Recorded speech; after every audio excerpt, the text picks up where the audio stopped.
हरे कृष्णा, राधे राधे। कृष्ण दासी के चैनल में आप सब मित्रों का स्वागत है। और आप सब कैसे हैं? कान्हा जी की कृपा से आप सब ठीक होंगे। तो आज है योगिनी एकादशी और सभी मित्रों को योगिनी एकादशी की ढेर सारी बहुत सारी बधाई हो। तो चलिए जी कथा शुरू करते हैं, वीडियो स्टार्ट करते हैं। पसंद आ जाए तो लाइक शेयर एंड कमेंट जरूर से करना। हाथ में तुलसी पत्ता ले सकते हो, तिल ले सकते हो, फूल ले सकते हो, चावल मत लेना क्योंकि एकादशी को चावल न खाते हैं न भोग लगाते हैं।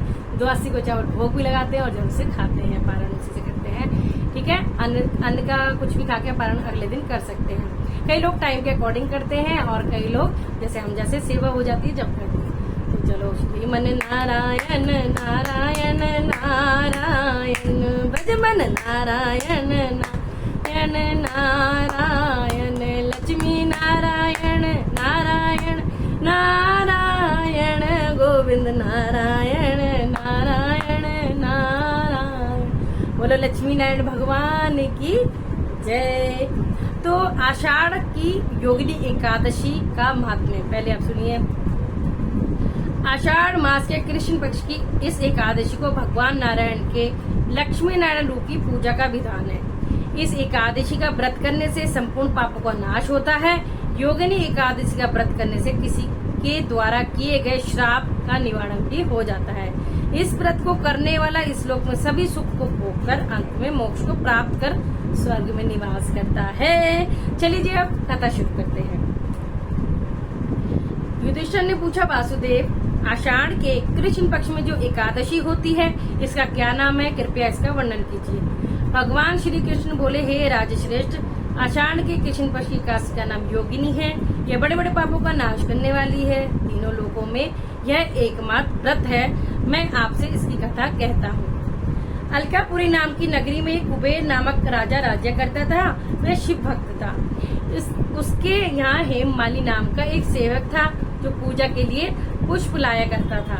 हेममाली की पत्नी विशालाक्षा अत्यंत सुंदर थी। एक दिन वह मान सरोवर से पुष्प लेने गया, परंतु कामासक्त होने के कारण पुष्पों को रखकर अपनी स्त्री के साथ रमण करने लगा और दोपहर तक नहीं आया। जब राजा कुबेर को उसकी राह देखते देखते दोपहर हो गई तो उसने क्रोध पूर्वक अपने सेवकों को आज्ञा दी कि तुम लोग जाकर हेममाली का पता लगाओ कि वह अभी तक पुष्प क्यों नहीं लेके आया। जब यक्षों ने उसका पता लगा लिया तो वे कुबेर के पास आकर कहने लगे, हे राजन, वह माली अभी तक अपनी स्त्री के साथ रमण कर रहा है। यक्षों की इस बात को सुनकर कुबेर ने हेममाली को बुलाने की आज्ञा दे दी। हेममाली राजा कुबेर की आज्ञा पाकर सम्मुख डर से कंप कपाता हुआ उपस्थित हुआ और प्रणाम किया।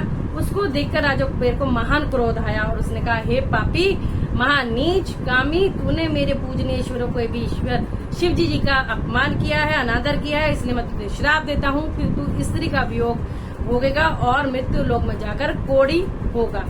कुबेर के श्राप के प्रभाव से वह उसी क्षण स्वर्ग में पृथ्वी पर गिरा और कोढ़ी हो गया। उसकी स्त्री भी उसी समय अंतर्ध्यान हो गई।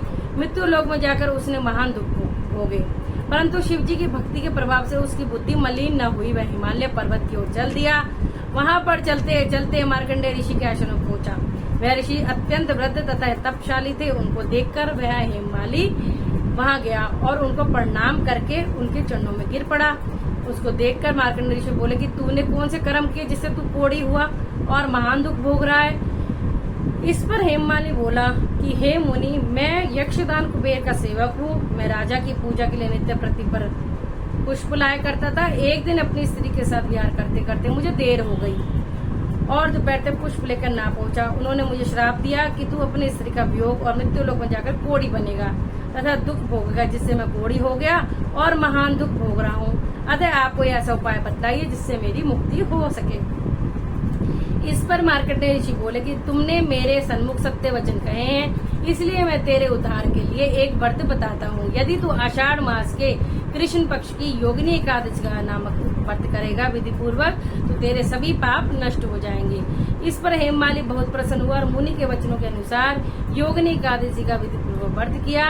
इसके प्रभाव से वह फिर अपने पुराने रूप में आ गया और अपनी स्त्री के साथ विहार करने लगा। हे राजन, इस योगिनी की कथा का फल 88 सहस्त्र ब्राह्मणों को भोजन कराने के बराबर है। इसके व्रत से समस्त पाप नष्ट हो जाते हैं और स्वर्ग की प्राप्ति होती है।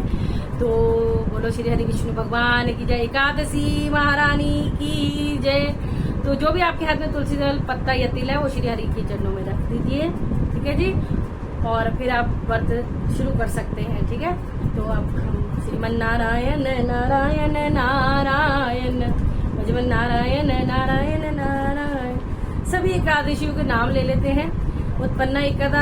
उत्पन्ना एकादशी, मोक्षदा एकादशी, सफला एकादशी, पुत्रदा एकादशी, षटतिला एकादशी, जया एकादशी, विजया एकादशी, आमल की एकादशी, पाप मोचनी एकादशी, कामदा एकादशी, बरुथनी एकादशी, मोहिनी एकादशी, अपरा एकादशी, निर्जला एकादशी, और जो आज है योगिनी एकादशी। जो अगली आएगी वो देव शयनी एकादशी होगी। फिर कामिका एकादशी, पुत्रदा एकादशी, अजय एकादशी, परिवर्तनी एकादशी, इंदिरा एकादशी, पापानुकुंज एकादशी, रमा एकादशी, प्रबोधनी और पद्मिनी एकादशी। आशा करती हूँ आपको बहुत अच्छी लगी हो, तो शेयर भी करना ताकि सब सुने और सबका कल्याण। राधे राधे।